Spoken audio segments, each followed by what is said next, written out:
Ce type de message, il se peut que vous en ayez vu à plusieurs reprises si vous côtoyez le Twitter ciné, voire que vous l'ayez vous-même écrit. Message ayant reçu dans les heures qui suivent des dizaines de commentaires avec des listes longues comme le bras de conseils de métrage à regarder pour devenir un vrai cinéphile. Et à chaque fois, je me retire de taper un pavé sur le fait que c'est pas la bonne méthode. Du moins selon moi. Cette volonté de s'éveiller à de nouveaux domaines, on l'a tous eu, que ce soit pour l'histoire, la peinture ou dans le cas qui nous intéresse, le cinéma. Et pour fêter les 1 an de la chaîne, parce que oui, on a fêté les 1 an le 9 février, merci au passage, je me suis dit que plutôt que de parler de moi à travers une FAQ, j'allais le faire de façon détournée comme pour la vidéo des 6 mois, en vous donnant mon expérience de cinéphile. Je serai un peu votre maître Yoda en plus grand. Et moins vert. Quant aux cinéphiles confirmés, restez, il se peut que j'ai aussi quelques suggestions pour vous. Sur ce, retournons à une époque où j'étais jeune, mais pas aussi beau, voyons ensemble comment devenir un vrai cinéphile.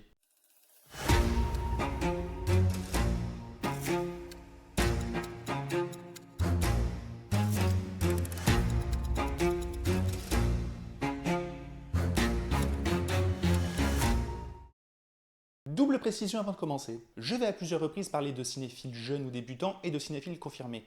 Je ne fais pas référence à l'âge. Vous pouvez tout à fait avoir 18 ans et avoir visionné toute la filmographie de Tarkovsky, et à l'inverse, avoir la cinquantaine et n'avoir vu que des films mainstream. Aussi, pour parler de cinéma populaire, je vais souvent faire référence au MCU, c'est juste que c'est l'exemple le plus évident, ce n'est pas un jugement de qualité. Revenons à notre tweet, vous êtes donc cinéphile débutant, vous avez demandé une tripotée de films pour vous ouvrir à votre médium préféré, et vous recevez tout un tas de réponses.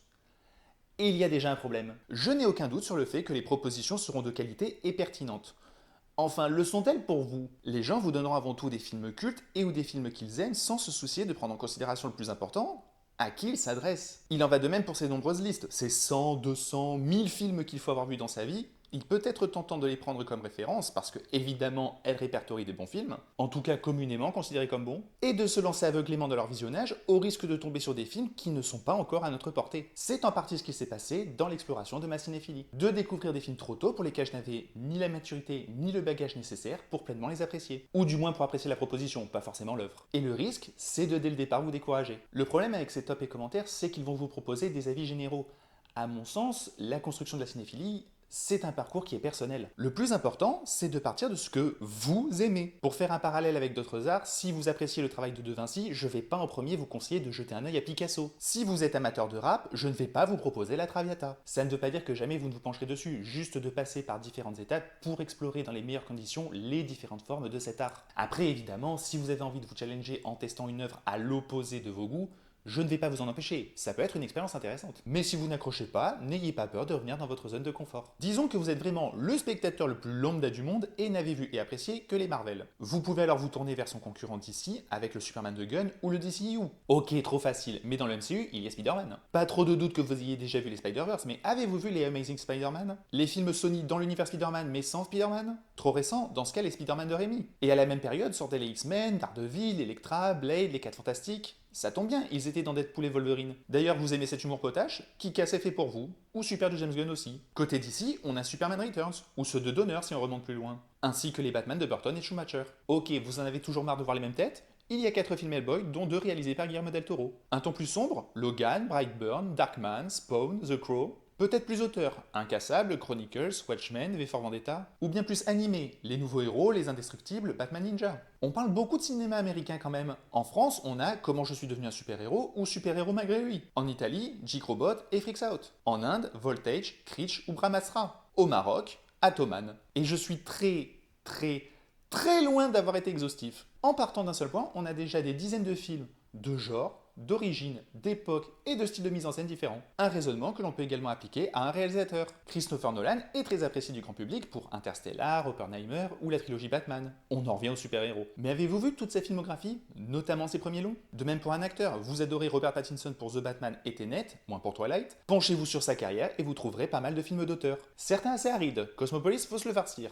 Mais au moins vous aurez une accroche. Un film vous guide vers un genre, un réalisateur, un acteur, qui vous guide vers d'autres films, d'autres genres, d'autres réals, d'autres acteurs, ce qui forme ainsi une immense toile devenant votre culture cinéphile. Et si on revient à mon premier exemple, alors certes on retombe pas mal sur des films grand public, mais on a également des propositions originales ou venant de pays dont on est moins consommateur de cinéma. Et n'oublions pas que cela n'est qu'une première étape et pour un exemple. D'ailleurs, petit jeu, dites-moi en commentaire comment en démarrant du MCU vous pouvez vous retrouver à regarder Nymphomaniac. Cela dit, vous pourriez me rétorquer que la raison pour laquelle justement vous demandez conseil, c'est parce que vous ne savez pas où chercher. Connaissez-vous Letterboxd?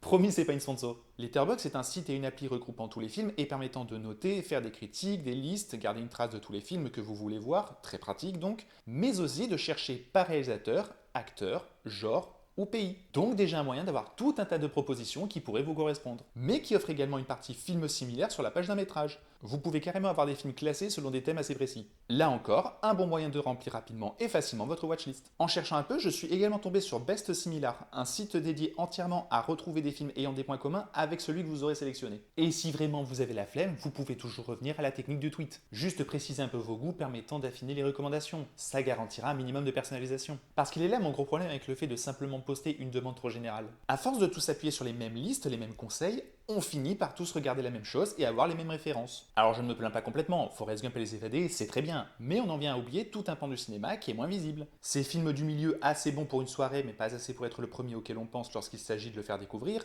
ces petites pépites qui n'ont pas eu le succès qu'elles méritaient, ou que beaucoup de ces propositions viennent du cinéma américain alors que le monde est vaste. La curiosité doit être le maître mot de votre découverte. Tester, explorer un seul film peut être un déclic pour vous ouvrir à tout un nouvel univers. Un jour, je vous raconterai comment j'ai transformé une amie réfractaire à l'horreur en aficionado du genre. Et à titre personnel, j'avais ce cliché ado de le cinéma français c'est nul, c'est que du drama social et de la comédie naze. Je ne l'ai jamais autant apprécié que depuis que j'en regarde vraiment. Après, vous pouvez dire que ce conseil est en contradiction avec le premier. Pas tout à fait. Partez de ce que vous connaissez et aimez et servez-vous-en pour repousser vos limites. Et je ne parle même pas du cinéma bis, totalement oublié. Et ça m'emmerde un peu. Je l'ai répété à plusieurs reprises au cours de mes vidéos, j'ai connu l'époque des vidéoclubs. Cette période où on jugeait un film à sa jaquette et on n'avait aucune idée de ce sur quoi on allait tomber. Couplé à des parents qui nous ont jamais empêchés de regarder quoi que ce soit, ça laissait un terrain propice à la soif de découverte. Offrant certes pas mal de bouse, mais aussi parfois de jolies surprises. Et même lorsque c'était dénavé, ce n'était pas forcément un mauvais moment. Et encore moins un moment inutile. Parce que pour le coup, c'est un reproche que je ferais à certains cinéphiles confirmés. Se concentrer uniquement sur les bons films. Vous avez pu remarquer dans mon exemple du MCU que j'ai cité des métrages reconnus pour leur qualité, mais aussi d'autres pour être de vraies purges.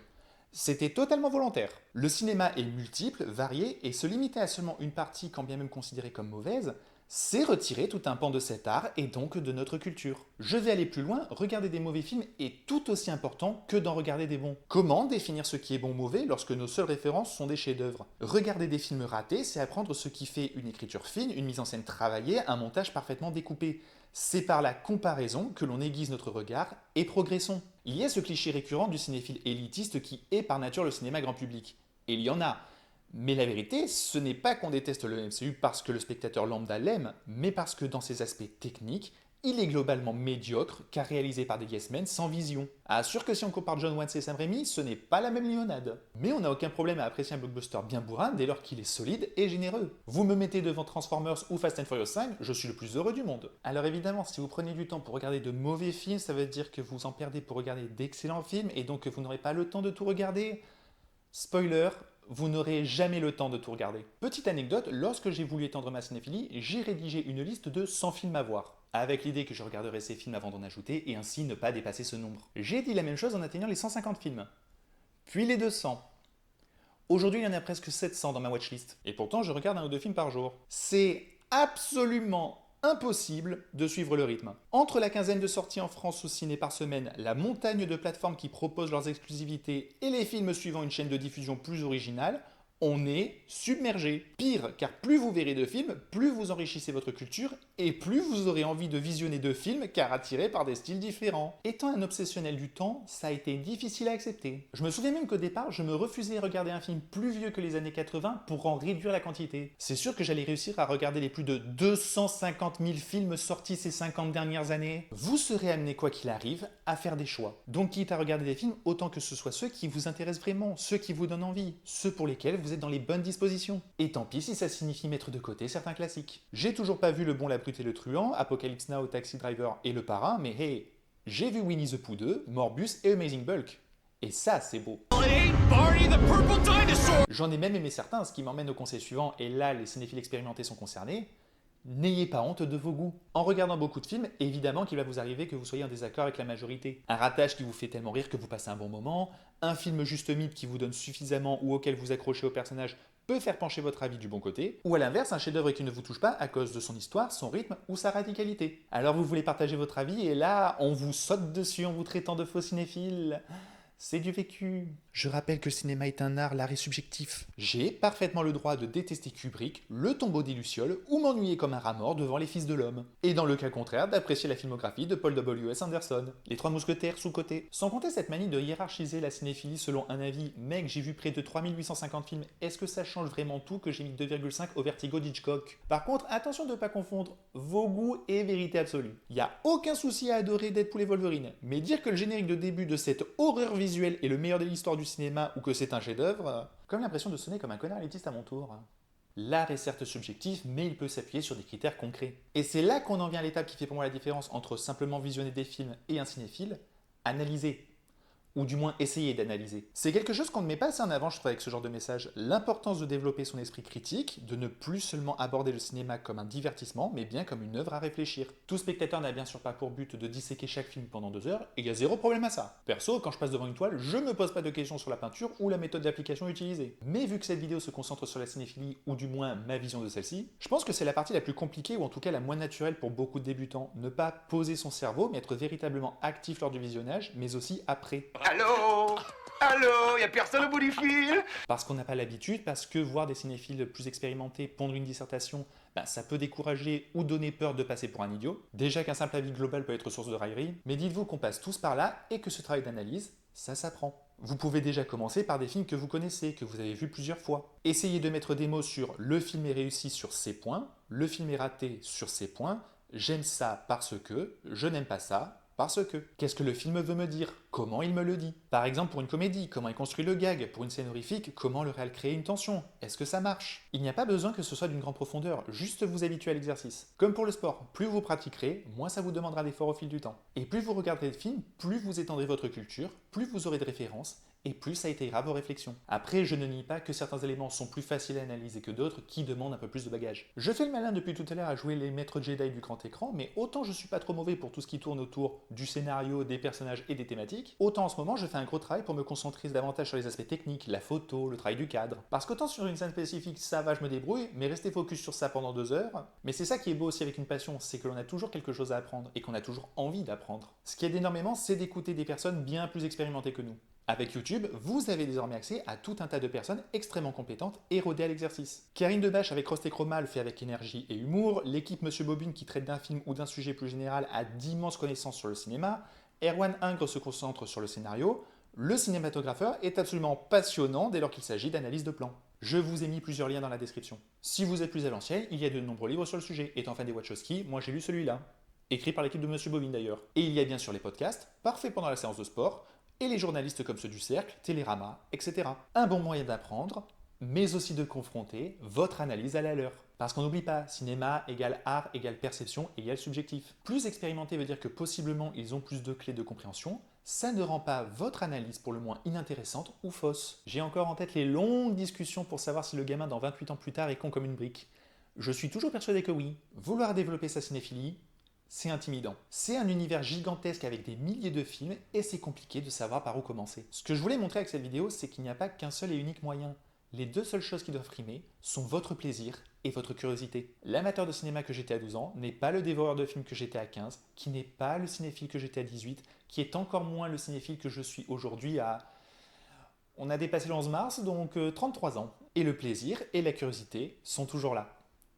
Juste différemment. C'est tout pour cette vidéo, j'espère qu'elle vous a plu, j'espère qu'elle vous sera utile. Je trouvais le sujet plus sympa qu'une simple FAQ, après si vous en voulez une, n'hésitez pas à poser des questions en commentaire. N'oubliez pas de liker, de partager, de commenter, ça aide beaucoup. Sur ce, je vous dis à très bientôt pour une prochaine vidéo. En attendant, n'oubliez pas d'être curieux, allez au cinéma, regardez des films, bye.